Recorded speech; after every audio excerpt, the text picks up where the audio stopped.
Youth for update Bangladesh থেকে আজকে বিশ্ব পরিবেশ দিবস 5ই জুন মানববন্ধন করতে এসেছি।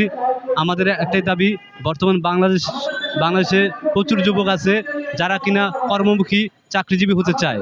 আমরা চাই এই সরকার যেন এই যুবকদেরকে কর্মমুখী না, চাকরিজীবী না করে একটা কৃষিকাজের সাথে যেন একটা সম্পর্ক গড়ে তুলতে পারে।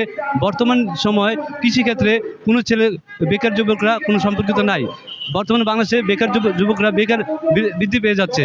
তাদেরকে যদি একটা কর্মসংস্থান তৈরি করে দিতে পারে, একটা কৃষিকাজের সাথে জড়িত করে দিতে পারে, যেমন মৎস্য কাজের সাথে জড়িত করে, বাংলাদেশে এই কৃষিকাজটা আরও উদ্বৃত্ত হবে।